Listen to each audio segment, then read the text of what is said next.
Hello, everyone. Good evening and welcome to Word Meal for today. It's good to have you here. I hope we all had a beautiful, a blessed, a wonderful day. Welcome. So, today we'll be studying Acts chapter 22.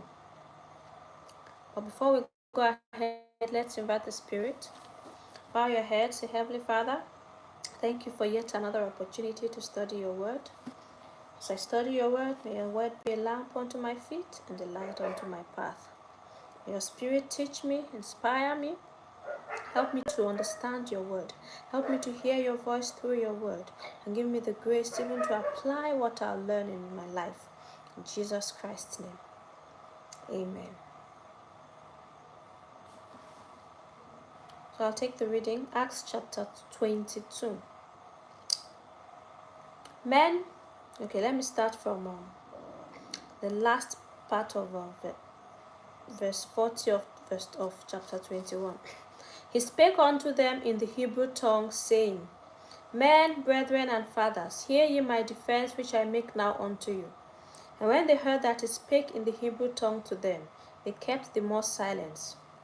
I am verily a man which am a Jew, born in Tarsus, a city in Cilicia, yet brought up in this city at the feet of Gamaliel, and taught according to the perfect manner of the law of the fathers, and was zealous toward God, as ye all are this day. And I persecuted this way unto the death, binding and delivering into prisons both men and women, as also the high priest doth bear me witness, and all the estate of the elders, for whom also I received letters unto the brethren, and went to Damascus, to bring them which were there bound unto Jerusalem, for to be punished. And it came to pass that as I made my journey, and was come nigh unto Damascus about noon, suddenly there shone from heaven a great light round about me.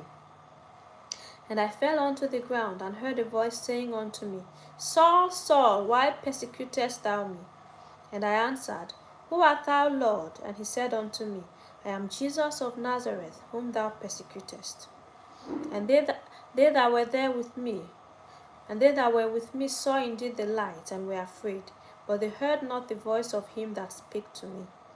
And I said, What shall I do, Lord? And the Lord said unto me, Arise and go into Damascus, and there it shall be told thee of all things which are appointed for thee to do. And when I could not see for the glory of that light, being led by the hand of them that were with me, I came into Damascus. And one Ananias, a devout man according to the law, having a good report of all the Jews which dwelt there, came unto me, and stood and said unto me, Brother Saul, receive thy sight. And the same hour I looked up upon him. And he said, The God of our fathers hath chosen thee, that thou shouldest know his will, and see that just one, and shouldest hear the voice of his mouth. For thou shalt be his witness unto all men of what thou hast seen and heard. And now why tarriest thou? Arise and be baptized, and wash away thy sins, and calling on the name of the Lord. And wash away thy sins, calling on the name of the Lord. And it came to pass that when I was come again to Jerusalem, even while I prayed in the temple, I was in a trance, and saw him saying unto me, Make haste and get thee quickly out of Jerusalem, for they will not receive thy testimony concerning me. And I said, Lord, they know that I imprisoned and beat in every synagogue them that believed on thee. And when the blood of thy martyr Stephen was shed, I also was standing by, and consenting unto his death, and kept the raiment of them that slew him. And he said unto me, Depart, for I will send thee far hence unto the Gentiles. And they gave him audience unto his word, and then lifted up their voices, and said, Away with such a fellow from the earth, for it is not fit that he should live. And as they cried out, and cast off their clothes, and threw dust into the air, the chief captain commanded him to be brought into the castle, and bid that he should be examined by scourging, that he might know wherefore they cried so against him. And as they bound him with thongs, Paul said unto the centurion that stood by, Is it lawful for you to scourge a man that is a Roman, and uncondemned? When the centurion heard that, he went and told the chief captain, saying, Take heed what thou doest, for this man is a Roman. Then the chief captain came and said unto him, Tell me, art thou a Roman? He said, Yea. And the chief captain answered, With a great sum obtained I this freedom. And Paul said, But I was freeborn. Then straightway they departed from him which should have examined him. And the chief captain also was afraid, after he knew that he was a Roman, and because he had bound him. May the Lord bless his reading in Jesus' name. Welcome to all those who are just joining us. It's good to have you. So we just finished reading Acts of the Apostles chapter 22. And this is a direct continuation of chapter 21. In chapter 21, we see how Paul began speaking to the crowd, began speaking to the mob. Okay. And then he was now telling them, he said, he spoke to them in Hebrew. Remember, we talked about that, and this chapter also reiterates that. He spoke to them in Hebrew and said, when they heard him speaking, speaking to them in the Hebrew tongue, say they now even listened the more. Even those that initially, yes, they were willing to listen. You understand? But definitely it's not everybody that will want to even listen. But when they heard him speaking Hebrew, they now listened to him the more. Remember that these are the people who had accused him of setting aside or trying to set aside the Jewish law or laws and customs. Okay, they accused him of denigrating, having no regard for the Jewish laws and customs. So when they heard him speak in the Hebrew tongue, language is very powerful, very powerful. So it touched somewhere, and they now paid more attention to him. Like, okay, let's hear him. Let's see what he has to say. And then he now began to tell them how he's a Jew. He was born in a place called Tarsus. Okay, but he was brought up in Jerusalem at the feet of a man called Gamaliel. So Gamaliel was his mentor, his spiritual mentor. He was a disciple of Gamaliel. Gamaliel taught him the law, taught him, the law of Moses and everything, very, very, very well. In fact, he said in verse 3, he said, I am verily a man which am a Jew, born in Tarsus, a city in Cilicia, yet brought up in this city at the feet of Gamaliel, and taught according to the perfect manner of the law of the fathers, and was zealous towards God, as ye all are this day. Okay, he was telling them that he was brought up at the feet of a man called Gamaliel, and the Gamaliel himself was a noteworthy person. Okay, was a well-respected scholar of the law. Okay, was well-respected, he was renowned. So Gamaliel was not a small person.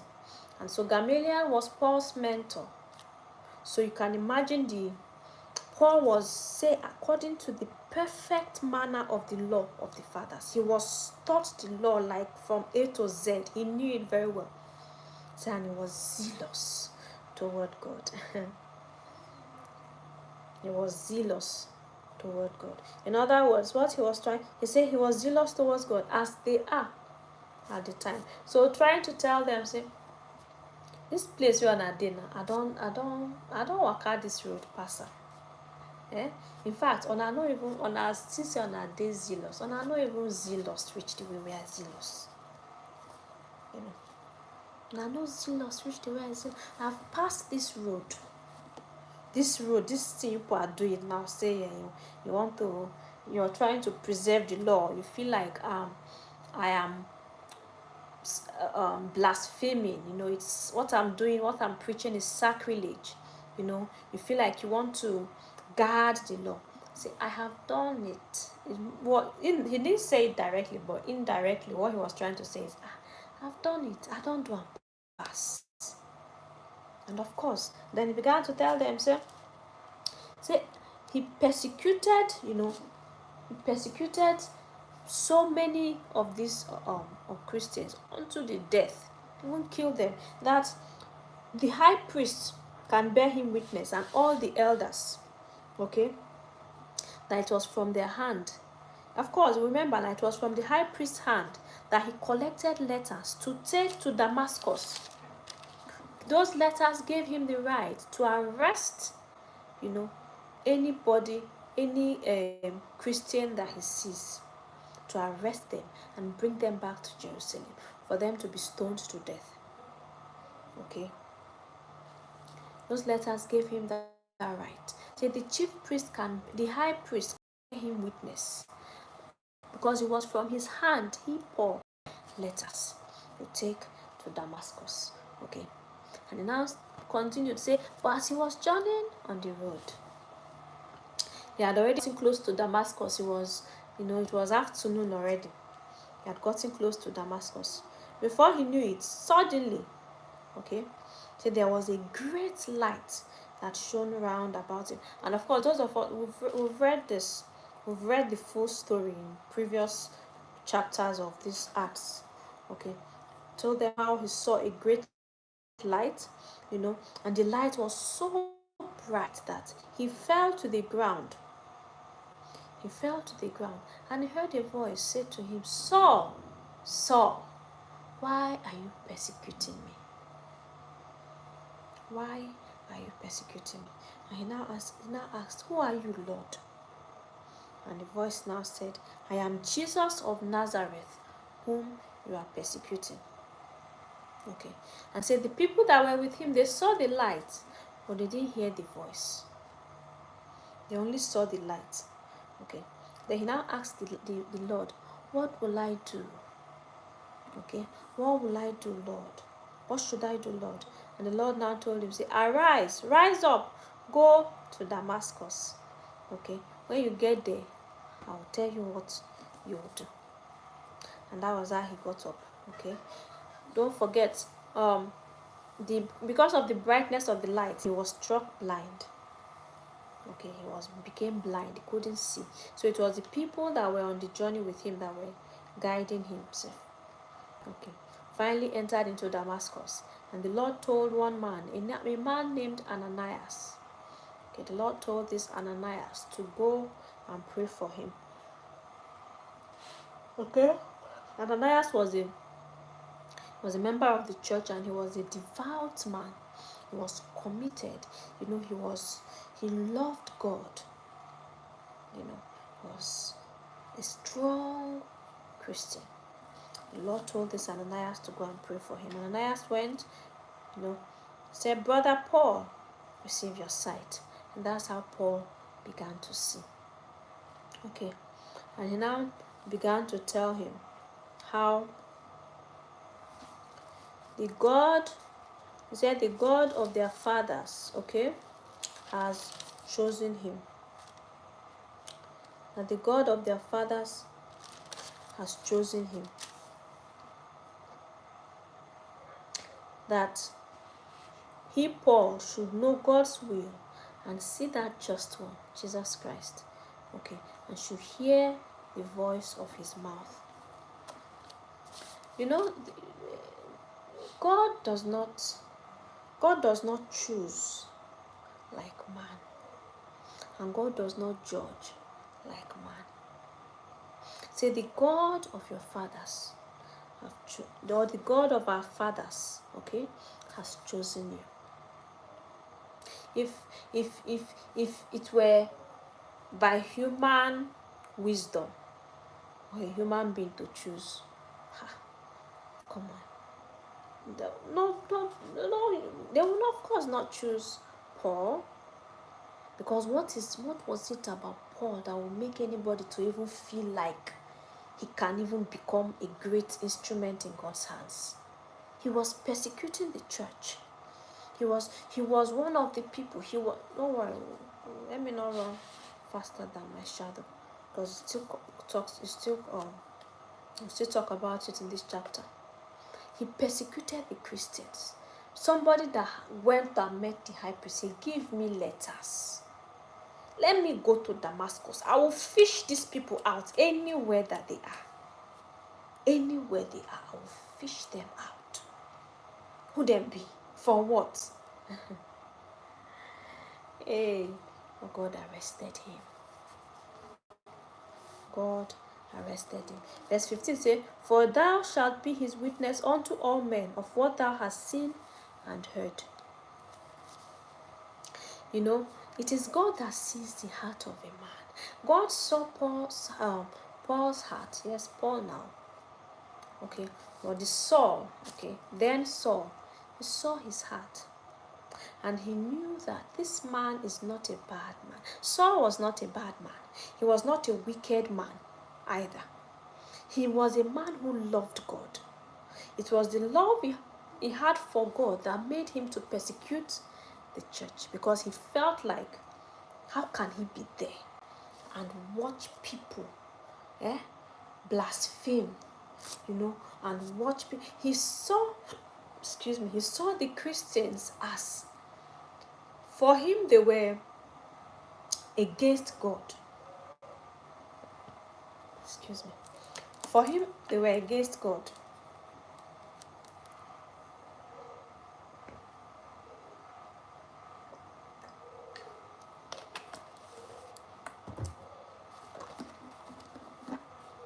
So for him, they were against God. So him fighting against them meant that he was fighting for God. Because how dare these people come and say that one man, Jesus, is the Messiah, is the Son of God. He saw it as blasphemy. So he felt like he was fighting for God.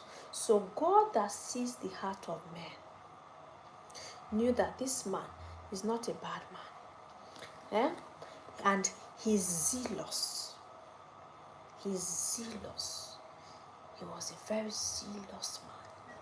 And so God said, this is zeal. I need it. So what God did was to redirect that zeal. Okay. What God did was to redirect the zeal. So instead of the zeal to now be against God, God now turned that zeal for himself. And we can see why God is the wisest. God is too wise. I know yesterday we talked about the work ethic of Apostle Paul.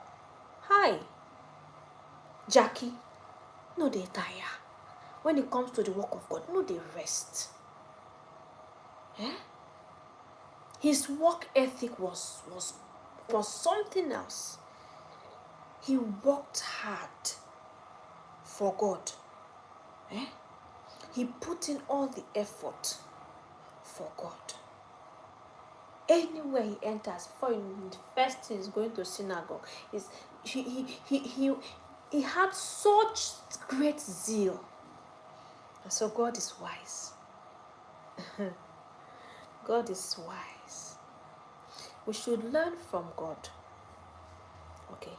Our God is a wise God, and we should learn from him. We should pray that he will give us wisdom. His wisdom. Because, there are some people that you're not supposed to just cut off from. There's some people that you're not supposed to just condemn. If you don't use, wisdom, if you're not wise and, able to discern, okay, you might just miss out on a mighty vessel. You might miss out on what will I use to? On great potential. Might miss out on great potential.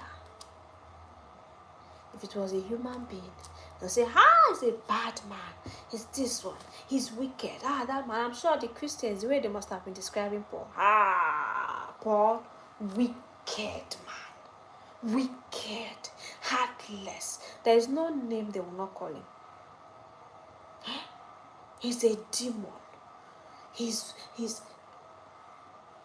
But see, God that sees the heart, God that knew that he's not bad. It's just that he no road. So I just need to show him, turn him to the road and let him. Paul, imagine if God now said, no, of course I cannot even say, because God is too wise.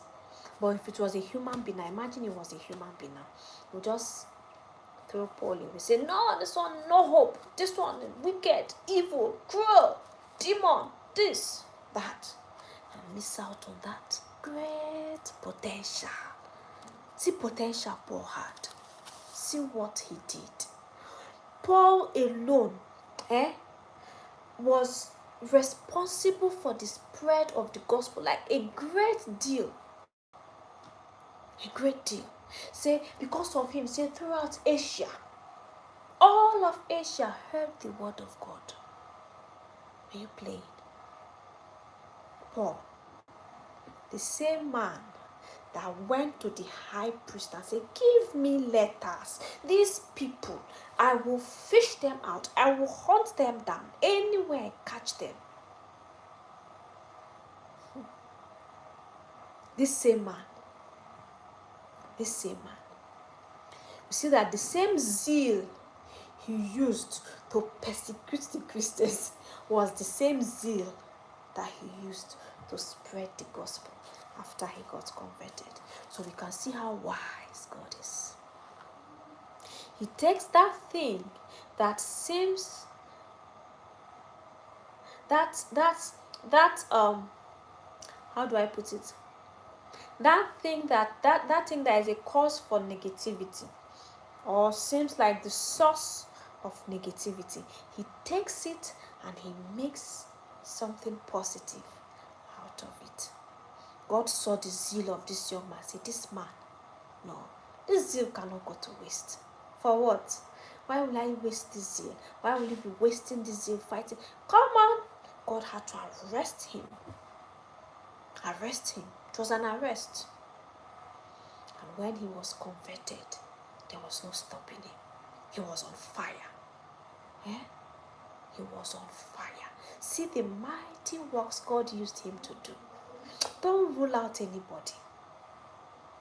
That we should always pray that God should give us that ability to see beyond the outside. Okay. To see beyond, just maybe the character, or the face of somebody. Let God help us to see deeper, to see people the way he sees them, to see people, and as we see them, we are seeing their potential. Not who they are now, but their potential, who they can be. Because if God allows us, if we are able to see people, see their potential, see who they can be, it will really help us in our relationship with people. Because imagine if,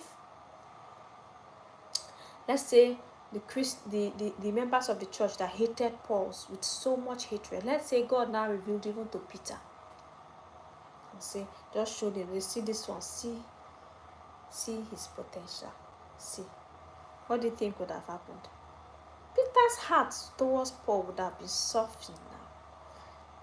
If you can see people's, let us pray that God will give us the grace to see his children the way he sees them. I will not just see them now, but we'll see their potential. We will see who they can become. May the Lord help us. And then,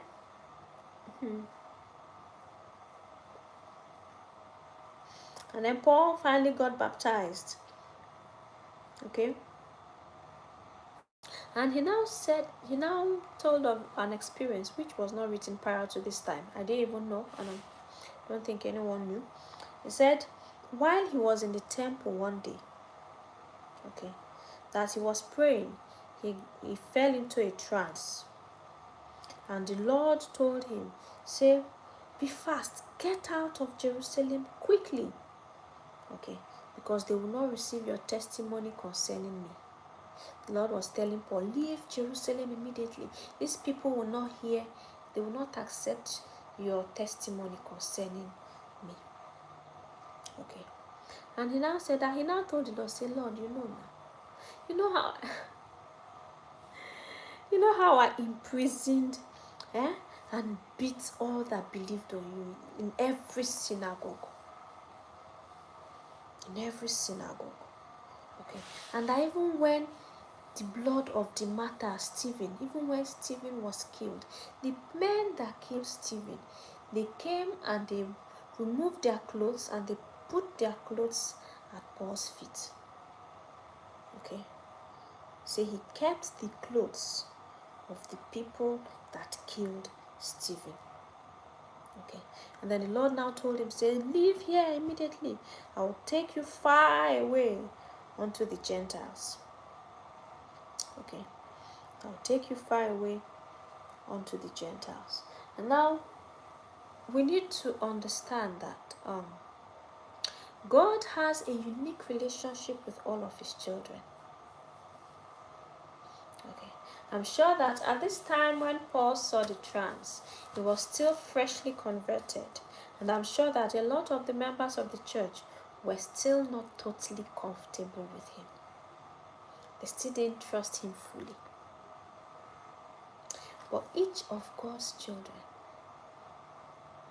has a unique relationship with him, or he has a unique relationship with all of his children. And he's not man. Okay. We need to understand that the fact that you are angry with this person does not mean that God is angry with the person. Are we getting it?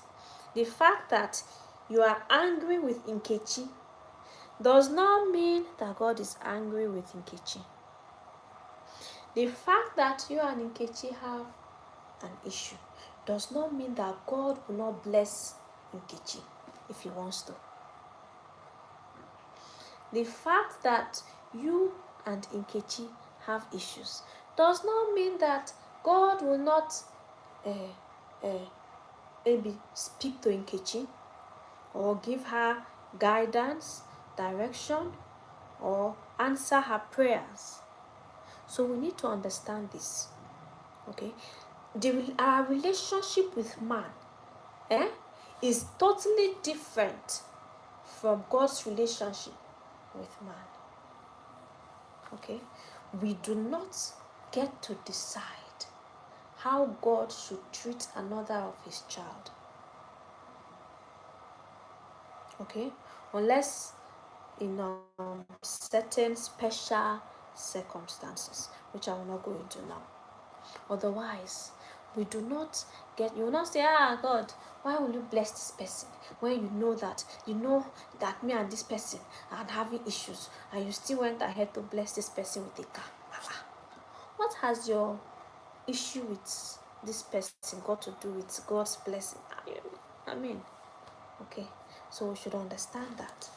We see that while Paul was still newly converted, and there was still some, on the part of the members of the church, God was communicating with Paul, giving him guidance, giving him direction, telling him what to do.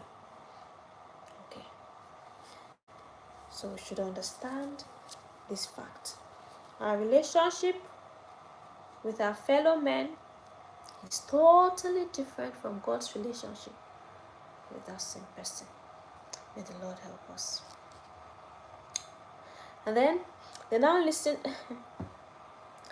They listened to what he was saying. After he finished talking, they shouted, away with this fellow. I beg, come on, this man for you. Ta. What nonsense is he talking? Say, remove this man. In fact, remove this man from the earth. Because he's not even fit. Hey, he's not even fit to live. He's not even fit to live. Okay. So they shouted, they were shouting, they removed their clothes from their body, they threw dust they threw dust into the air. And then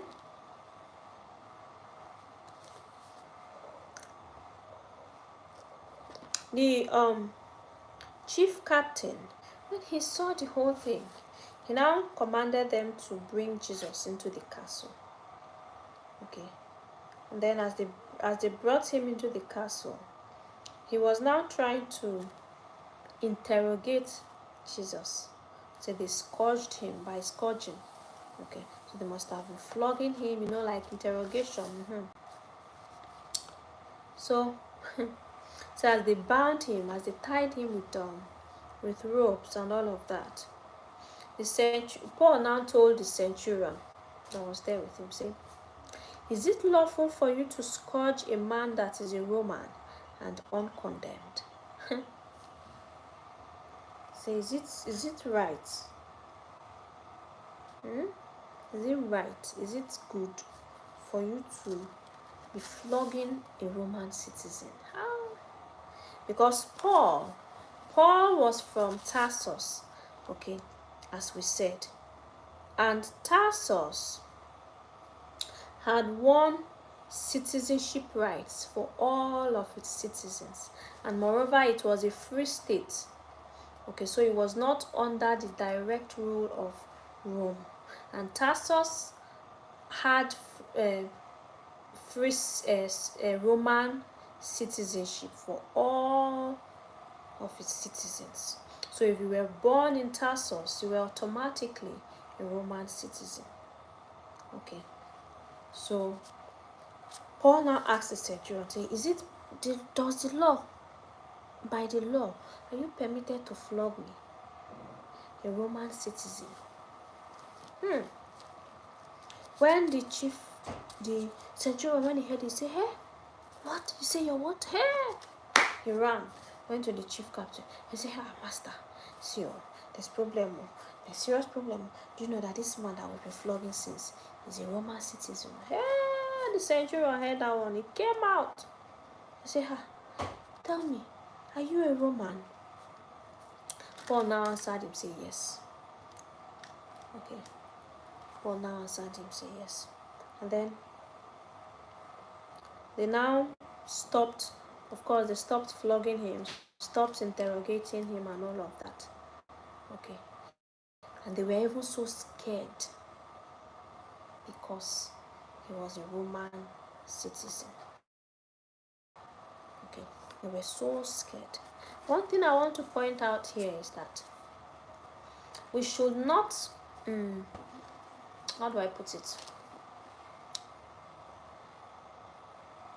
It is okay for you to use your connections or whatever, okay, at a time when you need it.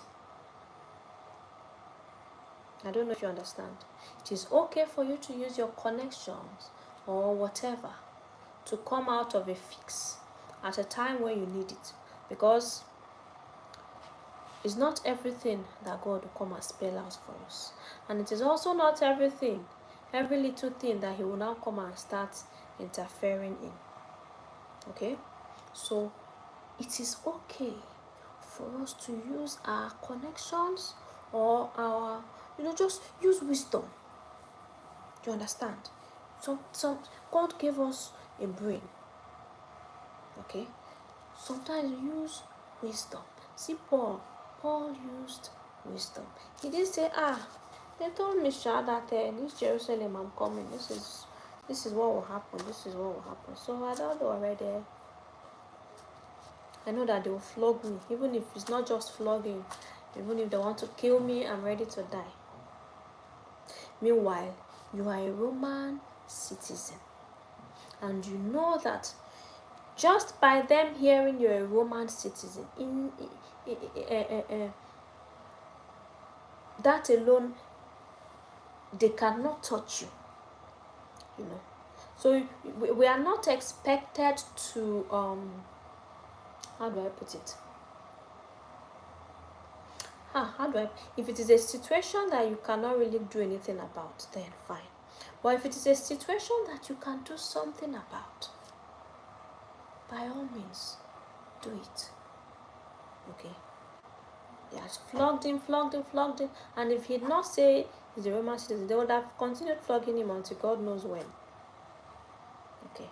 But he used his connection, his advantage, okay, to give himself respite, to make sure that he's also at least he is in one piece, you know. So the fact that the fact that he knew that what he was going to face in Jerusalem did not mean that he will allow them. They will flog him, hundreds, the hundreds just don't want to flog him. He will not say anything. When he knows that by saying he's a Roman citizen, which he was, okay, they will stop flogging him. So may the Lord help us. May the Lord give us wisdom. Okay, He help us to apply wisdom where necessary. Okay, may He help us to apply wisdom where necessary. Okay, so